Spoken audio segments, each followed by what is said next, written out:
Rádio Slovensko, pozor zákruta. Prekročili sme 60-ku.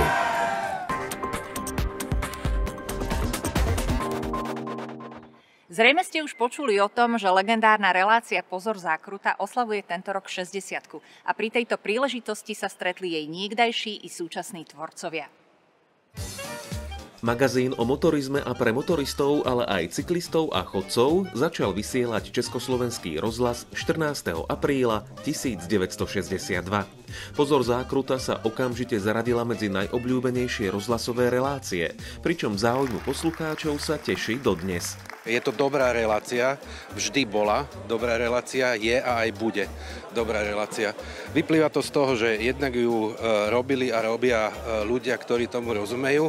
No a ďalšia vec je, že auto posledných 100 rokov je v princípe od úvodu až po dnešné dni status. Je to symbol technologického vývoja, každý ho chce mať čo najnovšie, to znamená, vždy to bude atraktívna téma. Pozor zákruta je zaujímavá relácia, nie len z hľadiska svojej minulosti pre rozhlasových poslucháčov, pretože každému niečo napadne pri počúvaní zákruty z minulosti, ale Pozor zákruta je naozaj špecifická, okrem toho, že patrí medzi najstaršie rozhlasové relácie, nie že na Slovensku, v Československu, tak o zákrute bolo nahratých a naspievaných niekoľko pesničiek, 4 pesničky, myslím špeciálne k zákrute alebo o zákrute. Zákruta má aj jednu knihu, napísal ju redaktor Petr Šimáček z Prahy, dnes žiaľ neprišiel.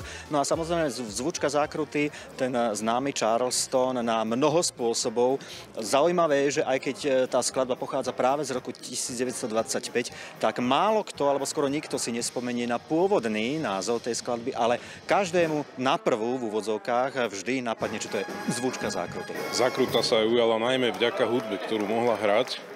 Tie témy, ktoré sú tam spracované, tak ako sú zaujímavé a motoristov máme stále viac, takže je to logické, že tá podpora sa zvyšuje. Oslavy 60. výročia zákruty boli najmä o spomínaní a stretnutiach kolegov, ktorí boli v minulosti a sú v súčasnosti členmi tímu, ktorý deň čo deň prináša do éteru zaujímavé vysielanie. Pre mňa je to splnený sen. Od malého chlapca som zákrutu počúval a teraz ju zrazu môžem moderovať a je to niečo, čo sa vymýka môjmu logickému chápaniu a je to pre mňa veľká radosť a vôbec tá práca a to všetko, čo človek prežije, s čím sa stretne a čo nové sa dozvie a vlastne si potom aj uvedomí, že častokrát aj v tej doprave, keď sám sedím za volantom auta alebo na motorke, si poviem, že aha, veď opatrne, veď o tom to rozprávaš. Tak predsa by si mal tie predpisy ovládať a dodržiavať. Veľmi si vážim tých ľudí, ktorí budovali tú značku po dlhých 60 rokov, keďže zákruta má okrúhle výročie. No a je veľmi príjemné načrieť aj do tej histórie, ako to bolo kedysi, keď neboli také moderné technológie, s ktorými pracujeme dnes. Takže naozaj ten závan nostalgie bol veľmi príjemný a bolo príjemné stretnúť reálne tých ľudí, ktorí budovali tú značku zákruty, ale aj ktorí ju vysielali a pracovali na nej. Keďže Pozor zákruta sa svojho času vysielala pre celé Československo, pozvanie na oslavy do obrátenej pyramídy prijali aj viacerí bývalí spolupracovníci z Česka. Medzi nimi aj Václav Bálek, ktorý o zákrute dokonca napísal diplomovou prácu. Pozor zákruta byla opravdu téma mé diplomové práce, jmenovala se Kritické materiály v pořadu Pozor zákruta. Když si uvědomíte v kontextu doby, že vznikla ještě před revolucí, tak to bylo trošku nenormální, protože tehdy kritika nebyla zrovna to, co jelo v éteru. Zákruta byla jiná, ta byla jiná nejenom kvůli písničkám, ale i kvůli tomu, co si mohla v tu chvíli dovolit. A ta diplomka opravdu vznikala už tady v pyramídě. Ja som taký medzičlánok, pôsobil som niekedy v polovici tej zákruty, keď mala 33 rokov za sebou, tak sme to tu spolu oslavovali.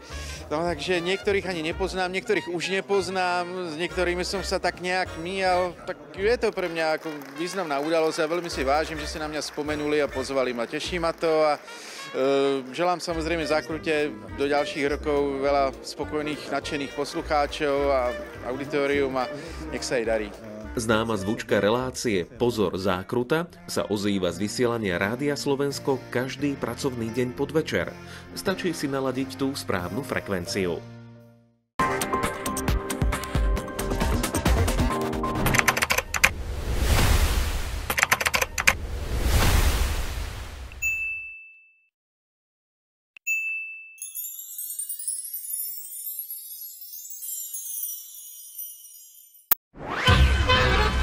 Rádio Slovensko, pozor zákruta. Prekročili sme 60.